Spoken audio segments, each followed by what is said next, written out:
In the next set of lessons, we're going to look at traversing through the HTML elements via jQuery. So traversing is essentially, it's a way that we can move through the different elements. So we pick a starting point of an element and we can pick through and move to the parents, children, siblings, and so on. So this gives us some flexibility on being able to select the various elements within our HTML page and really isolate out the elements that we want to look at.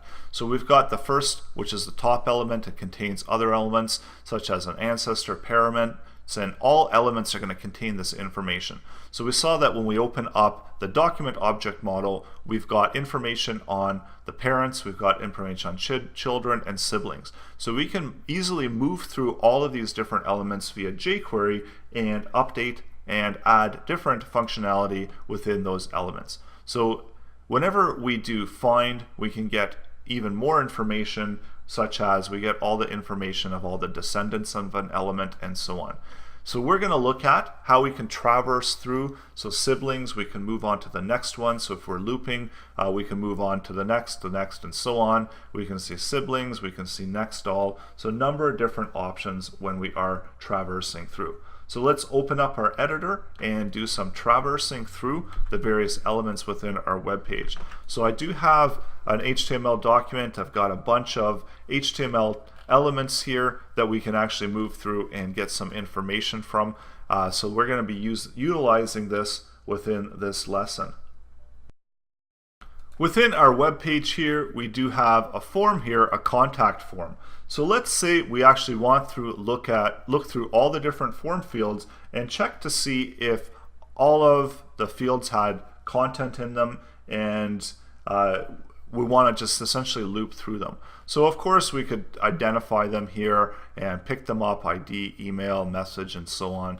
But if we had a lot and if we were making it really dynamic, we don't necessarily want to identify them individually. So let's open up our script and write in document.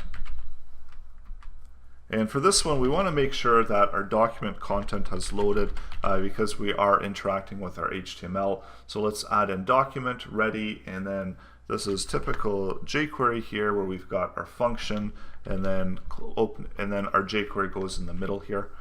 So let's first add an event listener. These event listeners, or maybe we don't even need to have event listener. We can just loop through the form content. So we're going to identify the form as my form. And within the my form, we'll just do a find of it. So we're going to look for any input types. And for each one that we return, we're going to run through on a function. So we've got that event information there, and let's just for now we'll console log out that event information within E there.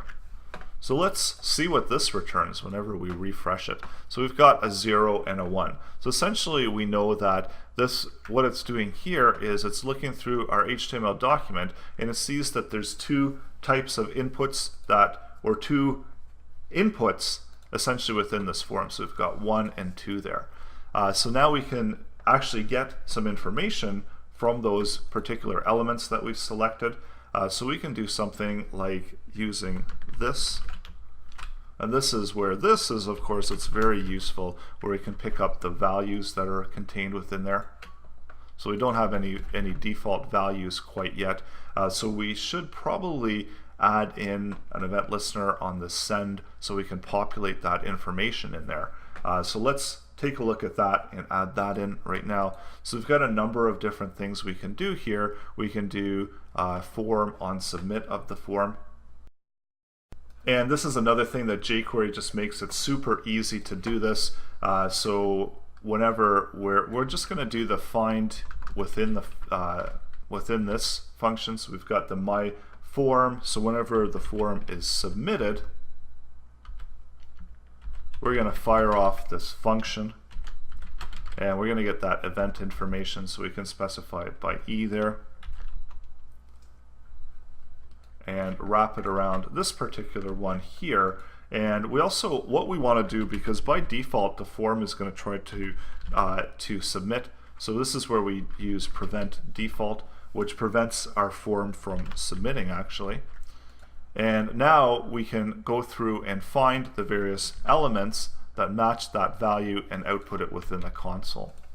So let's take a look at this and see how that works out. So now whenever we're firing this off, we see that now we can pick up that information, and this is HTML5, so it's actually asking me for a real email address before I submit it. But once I do have content in there, and now I click the button, we can see that we get that content being picked up from jQuery, and we can utilize it. So if we want to create our own checker validator for emails, we could do that. We could also, if we had a number of form fields here and we wanted all of the input fields to have a value in there, we could really easily do that. So there's so much power behind what's available within jQuery. Simply by typing a few lines of code, and we have this ability to capture all of this form information and then do something with it. And this way, by using find, we don't have to be specific within each and every element. But of course, there are cases where we might want to be more specific and we want to traverse through them and find out all the different information that's available within those elements. So this is coming up in the next lesson.